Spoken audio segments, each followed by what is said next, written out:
So hello guys, my name is Sarvesh Solanki and today we all are here to learn something about Big Bang Theory. So this whole concept, this whole point of video is कि Big Bang Theory actually क्या थी, ये universe form कैसे हुआ या फिर क्यों ऐसा, मतलब क्या हुआ था ऐसी चीज़ कि ये यूनिवर्स फॉर्म हुआ। तो ऐसे काफ़ी दोस्त थे मेरे जिन्होंने पूछा मुझे कि सर्वेश यार बिग बैंग थ्योरी के बारे में कुछ पता है क्या। सो मैंने भी काफ़ी सर्च किया यार गूगल पे, ठीक है। बट ऐसी चीज़ है ना कि बिग बैंग थ्योरी ऐसा नहीं कि काफ़ी टफ तरीके से एक्सप्लेन किया है, पर फर्स्ट टाइम अगर कोई बंदा चाहे देखना कि बिग बैंग थ्योरी क्या है तो काफ़ी रियली थोड़ा सा ऐसा कॉम्प्लेक्स जाता है। तो हम इस पूरे वीडियो सीरीज में डिस्कस करेंगे। मैं कोशिश करूंगा बहुत इजीली आपको एक्सप्लेन करने की कि ये बिग बैंग थ्योरी क्या थी और क्या हुआ था, how is universe form. So let's get started. एक छोटी सी बहुत प्यारी सी पोएम है, बिग बैंग थ्योरी नाम का एक टीवी शो आता था उसका, कि the whole universe was in a hard dense state but nearly 14 billion years ago expansion started wait. The air began to cool, the autotrophs began to rule, Neanderthals developed tools, we built the wall, we built the pyramids, math, science, history, unraveling the mysteries, all started with this big bang.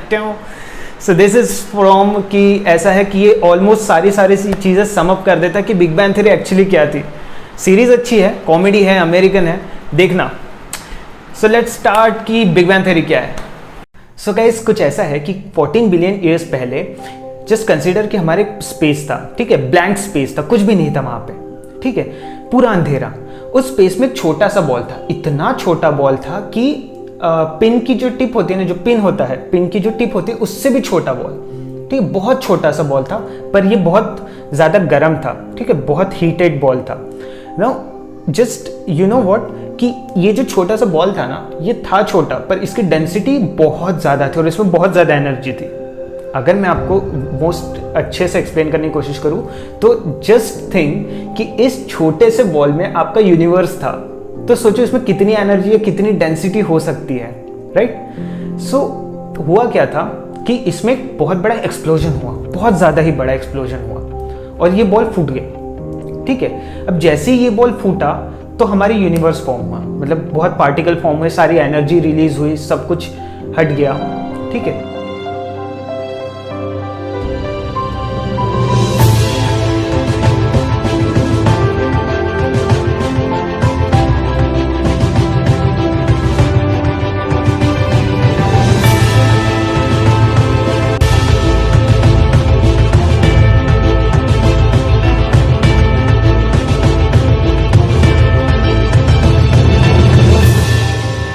सो जैसे ये explosion हुआ हमारे universe form होना शुरू हुआ।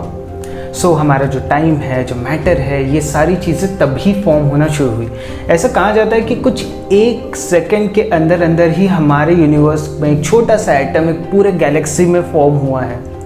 तो कहने का तात्पर्य यह है कि यूनिवर्स बहुत ही रैपिड रेट में बनना शुरू हुआ और अभी भी बन रहा है। ऐसा नहीं कि अभी बंद है, अभी भी यूनिवर्स में हर दिन हर 1 सेकंड में नई नई चीज़ फॉर्म हो रही है। कैसे, लेट्स सी। अब जैसे यूनिवर्स का टेम्परेचर लो होता गया, यूनिवर्स कूल होता गया, यूनिवर्स में कोल्डनेस बढ़ता गया, तो क्या हुआ कि जो एनर्जी थी उसने अपने आप को और स्टेबलाइज करने की कोशिश की और उसने खुद के पार्टिकल्स फॉर्म किए, matters and anti matters. Now अगर मैं बहुत चाइल्डिश वे में एक्सप्लेन करूँ, to be more childish, matters and anti matters अभी के लिए ऐसा समझ लीजिए कि ऐसे दो अपोजिट पार्टिकल्स हैं जो एक दूसरे से लड़े एंड बचा सिर्फ मैटर की डेंसिटी ज़्यादा क्वांटिटी में बची।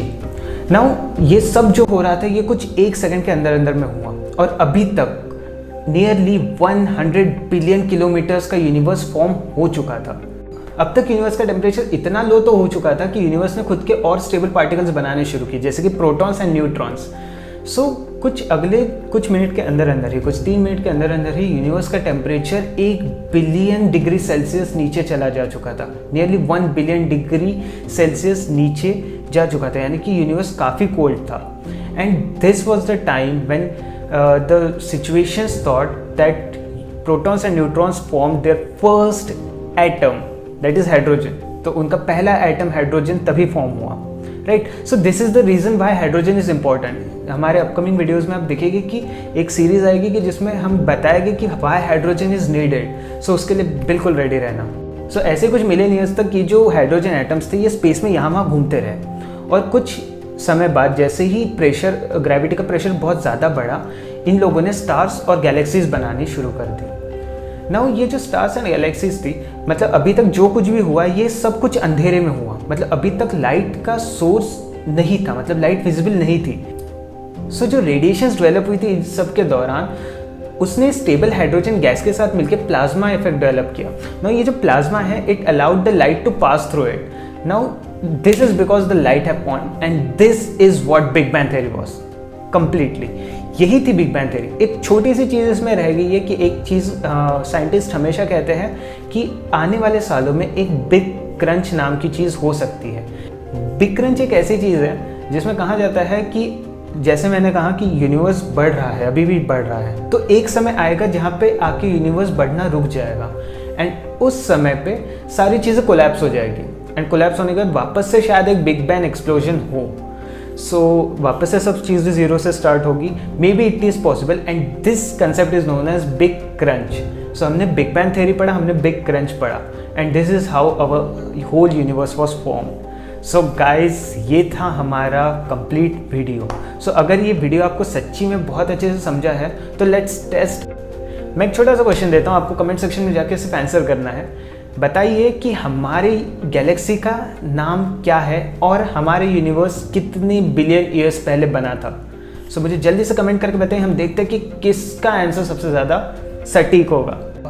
सो गाइज, हमारा अगला वीडियो रहेगा कि व्हाई हाइड्रोजन इज़ नीडेड। हम हाइड्रोजन की इतनी ज़रूरत क्यों है, मतलब हम बिना हाइड्रोजन के जी नहीं सकते हैं क्या। सो हम उसके बारे में डिस्कस करेंगे। So stay tuned with us, like share and subscribe.